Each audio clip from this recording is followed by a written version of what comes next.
Bonjour, je m'appelle Émilie Delattre. Bienvenue au balado 10 000 expérimentations. Je suis pas née au Canada. J'ai grandi avec un système de pensée différent. Dans ce balado, on donne la parole à des chercheuses et chercheurs qui font preuve de curiosité. Et on traite de travaux scientifiques de pointe et des joies de la découverte. Et puis, une chose qu'un collègue autochtone m'a dit qui m'a vraiment énormément touchée, c'était comme la terre est notre mère. On ne vend jamais notre mère. Et puis, moi, j'ai pas grandi avec ça. Oui, j'ai grandi et j'étais éduquée pour respecter la nature. Mais j'ai pas grandi dans un environnement que la terre, là, devient si sacrée qu'on doit respecter. Dans cet épisode, vous découvrirez comment une ingénieure géotechnique qui travaille avec le sol et est amenée à faire des travaux d'excavation en vient à faire preuve de considération pour la terre d'une manière à laquelle elle n'était absolument pas accoutumée. Immigrée au Canada il y a une vingtaine d'années maintenant, elle s'est presque entièrement redéfinie à force de persévérance, d'écoute et d'introspection. Et c'est à notre tour de l'écouter. Je m'appelle Pounam Agoul, je suis professeure titulaire à Polytechnique Montréal.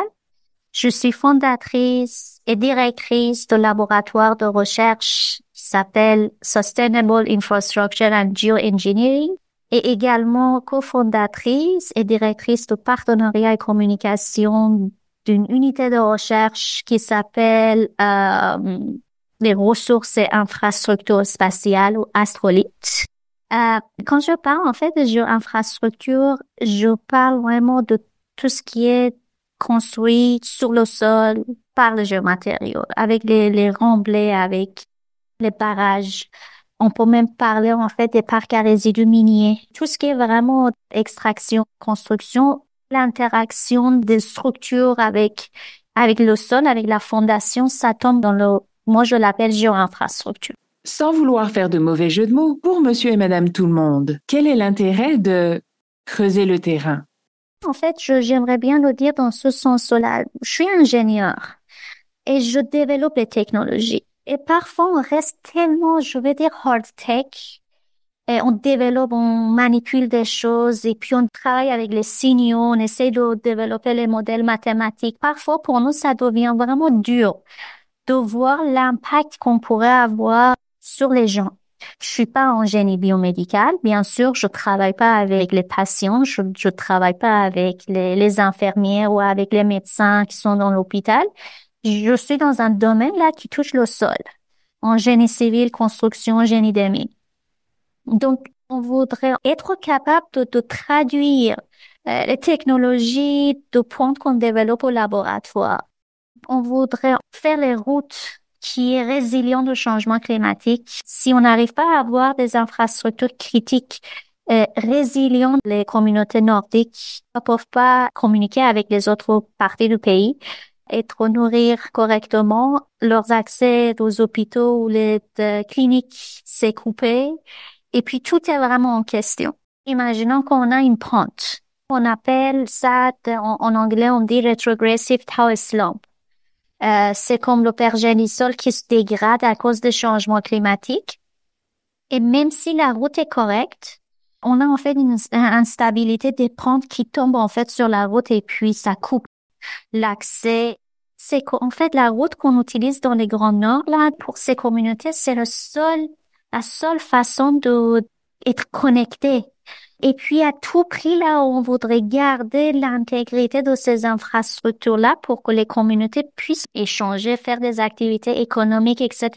Le comportement du pergélisol, pour moi, c'est un projet que j'ai à cœur parce que l'impact est sur les communautés. Donc, des routes qui se détériorent, dans le Grand Nord ou ailleurs, cela devient vraiment un enjeu socio-économique majeur. Cela peut devenir tragique, pour soi ou pour les autres. Dans notre contexte actuel, celui de changement climatique saisissant, on comprend bien l'importance de pouvoir adéquatement prédire les emplacements les plus à risque. Mais a-t-on les bons outils de prédiction en 2025?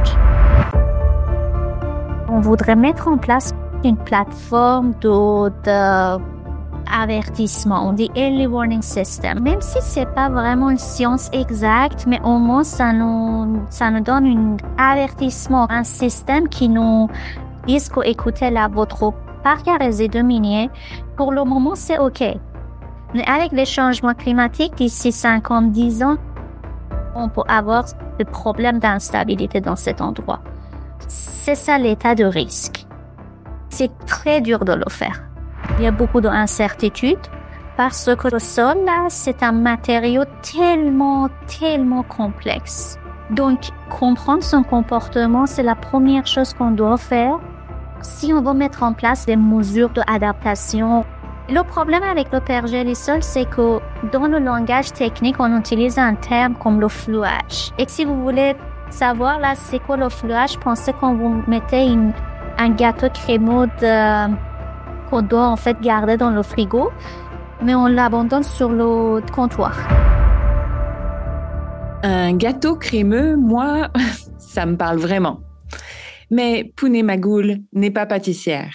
Pour sécuriser nos infrastructures, elle combine le fait de concevoir des modèles mathématiques, de prélever des échantillons de sol, d'analyser des données obtenues grâce à la télédétection par satellite et, comme dans les meilleures recettes, elle a mis le doigt sur l'ingrédient magique.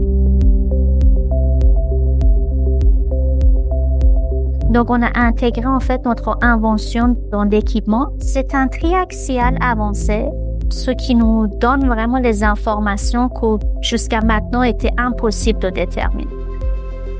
Ce qui rend en fait cet équipement très unique parce que on a intégré le système ultrason, notre invention qu'on a développée. À travers les ondes ultrasons, on est capable de donner les propriétés de l'échantillon de sol qu'avec les équipements existants, on n'était pas capable de déterminer ça. Donc, c'est une technologie qui est vraiment faite au Canada, qui est utilisée par des chercheurs canadiens et bien sûr des chercheurs internationaux, donc dans le cadre des collaborations, et que c'est pour le bénéfice des Canadiens et surtout les communautés dans le Grand Nord. Donc, je suis très fière en fait justement de ce travail parce que je sais que les fondations des bâtiments, c'est solide, c'est rigide. Les enfants qui vont à l'école, ils n'ont pas à avoir vraiment des problèmes de sécurité ou des choses comme ça. Elle, qui affirmait ne pas travailler en génie biomédical avec des patients, il n'empêche que Pune Magool a un peu inventé le stéthoscope du sol pour pouvoir mieux prendre soin des surfaces sur lesquelles on bâtit nos maisons, nos écoles, nos hôpitaux, nos ponts et chaussées. C'est ingénieux, car le sol est très versatile et il cache bien des mystères. Et dans le fond, en ce sens, il n'est pas si différent du corps humain. Le sol, c'est exactement comme les êtres humains. Quand les corps humains, là, on a plusieurs formes. On peut pas vraiment reproduire les mêmes recommandations, les mêmes choses pour tous les types de sols qu'on a.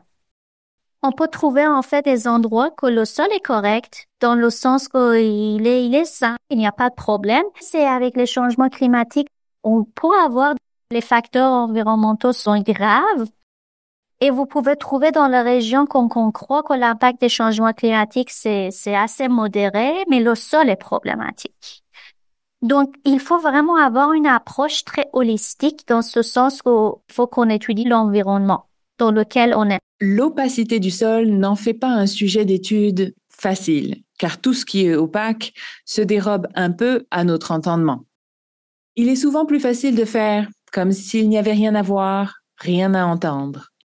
Or, ce n'est pas dans les habitudes de Pune Magool de fermer les yeux ou de faire la sourde oreille. Aussi, n'a-t-elle pas pu faire semblant de ne pas entendre cette sage parole autochtone? Je suis pas née au Canada. J'ai grandi avec un système de pensée différent. Quand je parle avec les communautés et le regard vis-à-vis du terrain, une chose qu'un collègue autochtone m'a dit qui m'a vraiment énormément touchée, c'était comme la terre est notre mère. On vend jamais notre mère. Et puis, moi, j'ai pas grandi avec ça. Et quand j'ai entendu, j'ai un petit peu oui, j'ai grandi et j'étais éduquée pour respecter la nature. Mais j'ai pas grandi dans un environnement que la terre, là, devient si sacrée, qu'on doit respecter, qu'on doit vraiment comment dire? Et c'est très important pour moi parce que je suis ingénieur géotechnique. Donc, je travaille avec la terre, je travaille avec le sol. Et puis, quand on pense à faire les travaux de terrassement, la seule chose qu'on pense pas, c'est que le sol est notre mère, la terre est notre mère.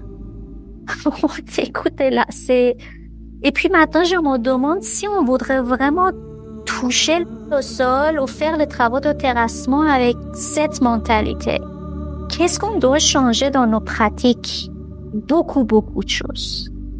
Donc, c'était pour moi vraiment une phase de réflexion. C'est à nous d'interpréter. C'est comme écouter et interpréter. Et puis avoir une ouverture d'esprit.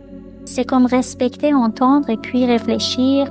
Je peux juste vous dire là, c'est l'échange que j'ai eu avec ce collègue, ça m'a aidé à développer les nouveaux projets de recherche pour la stabilisation de pergélisol. Je suis toujours technique, mais j'essaie de respecter ma mère cette fois-ci.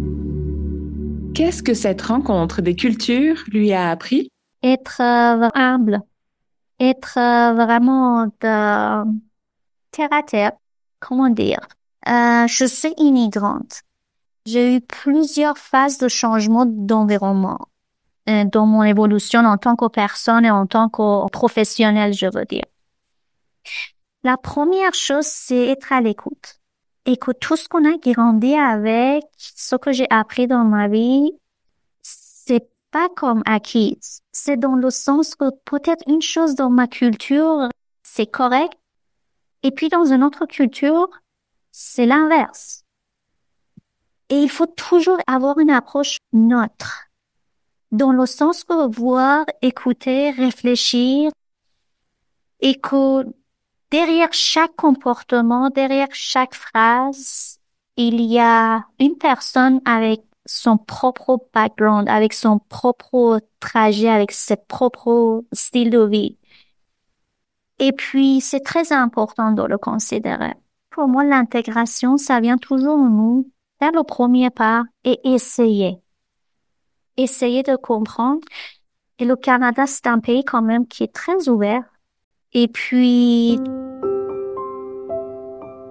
moi, je suis vraiment fièrement canadienne et j'ai adapté ces valeurs. J'adore, en fait, cette ouverture d'esprit, les valeurs, la liberté que je peux avoir. Et ce que j'ai vu moi-même dans ma vie professionnelle, il y a des opportunités.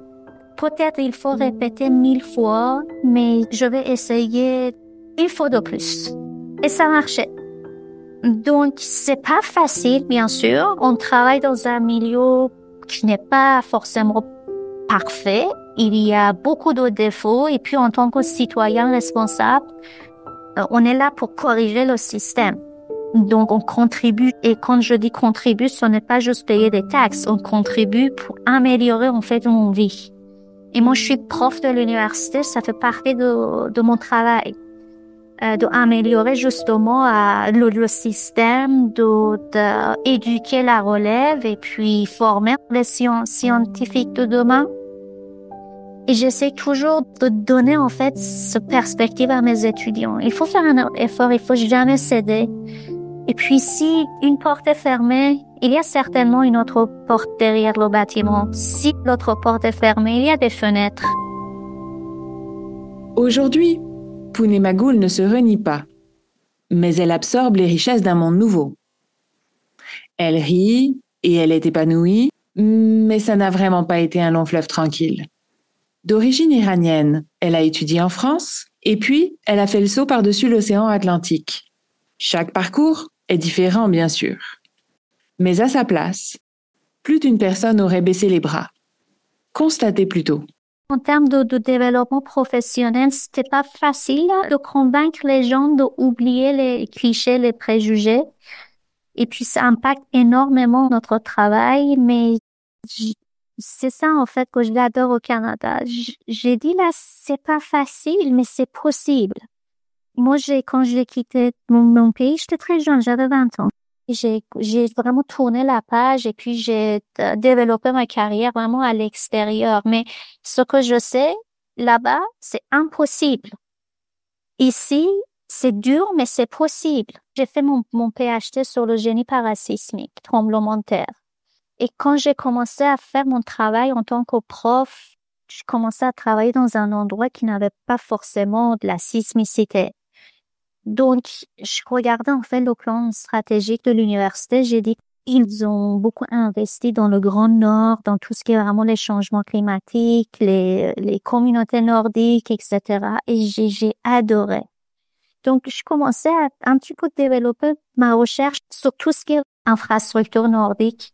Et quand j'ai fait mes premières demandes de subventions, la plupart là, j'étais débutante, j'apprenais encore des choses là, mais je veux juste vous dire que le taux de réussite n'était pas élevé.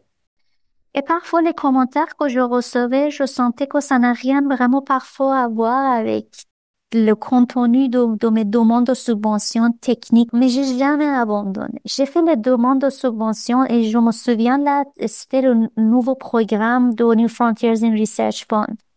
En 2018-2019 que le gouvernement canadien a lancé, c'était en anglais on dit double blind. Les évaluateurs ne pouvaient pas voir qui fait ces demandes-là. Et quand j'ai reçu le courriel, j'ai ouvert, j'ai pleuré. Pour moi, c'était un prof qu'il faut jamais céder et puis il faut continuer, pousser. Et puis j'avais $200,000 pour commencer ce que je pensais il faut faire. J'ai commencé ce projet. Et puis, quelques mois plus tard, là, on travaillait justement de voir comment on peut utiliser les méthodes sismiques pour caractériser le pergélisol. Aussi exaltée qu'elle ait pu être par son projet, Pune Magool ne se coupe pas du reste du monde. Au contraire. Et c'est comme cela que d'autres idées naissent et d'autres projets prennent forme. Et puis, quelques mois plus tard, j'ai vu l'annonce de la NASA et le retour au programme Artemis et qu'ils veulent construire en fait une base permanente sur la Lune. Et un des grands enjeux qu'ils ont, c'est même toujours aujourd'hui, c'est de trouver de l'eau sur la Lune. Et j'ai regardé un petit peu quand j'ai regardé l'annonce et puis je regardais, je dis waouh là, c'est vraiment génial ce qu'ils vont faire. Comment je peux vraiment m'intégrer puis travailler dans ce domaine? J'ai cherché un petit peu, je dis oui, ils cherchent de l'eau. C'est très similaire à ce qu'on fait pour caractériser le pergélisol. Donc, je commençais à écrire les premières demandes de subvention à l'Agence spatiale canadienne. Bon, bien sûr, c'était refusé, mais j'avais appris, il faut jamais céder. Chaque fois qu'il y avait un retour, je prenais vraiment à cœur et puis je considérais dans mes nouvelles demandes. Et finalement, ça marchait. Le Grand Nord canadien allait sur la Lune et puis ça a ouvert beaucoup d'opportunités de faire la recherche, de vraiment amener les technologies de pointe et tout ce que je développe pour l'exploration spatiale dans les zones pergélisol dans le Grand Nord. Il y a une application directe et puis je suis fière dans le sens que j'ai beaucoup de difficultés et finalement j'ai réussi à les surmonter. Et là, je veux juste vous dire, j'ai pleuré 2 fois là en tant que prof dans ma carrière. La première fois, c'était quand la demande de New Frontiers in Research Fund a été acceptée. La deuxième fois, quand on a reçu le courriel de l'Agence spatiale canadienne, qu'ils avaient choisi seulement 2 projets et puis un projet, c'était notre projet à nous. Et là, cette fois-ci, ça durait comme 1 mois. Chaque fois que ça me rappelait en fait de ce projet, je pleurais là. C'est pas juste la recherche, c'est vraiment une fierté que ça m'aide à être comme humble. Une fierté que c'est obtenu avec beaucoup de difficultés et que je dois rester humble, être reconnaissant. Et puis être reconnaissant que je vis dans un pays que encore, ça me donne cette possibilité. Le psychiatre américain David Burns a dit ce que Pune Magool incarne elle-même à merveille. N'abandonnez jamais votre droit à l'erreur. car vous perdriez la capacité d'apprendre des choses nouvelles et d'avancer dans la vie. Pune s'est ouverte aux autres et elle a appris davantage d'elle et eux et d'elle-même. Elle s'est autorisée à respecter la nature encore plus qu'on ne lui avait enseigné à le faire et à poursuivre ses importants travaux d'analyse des sols tout en prenant soin de la Terre. Elle vise maintenant la Lune et ainsi, elle devient un trait d'union nécessaire entre tous les éléments de nos existences. Vous avez écouté un balado produit par la Fondation canadienne pour l'innovation. La FCI est un organisme à but non lucratif qui verse des fonds aux universités, collèges, hôpitaux de recherche et établissements de recherche à but non lucratif du Canada pour qu'ils investissent dans l'infrastructure de recherche. Si vous voulez en savoir plus, consultez notre site web innovation.ca. Je m'appelle Émilie Delattre. Merci d'avoir été à l'écoute. À tout bientôt.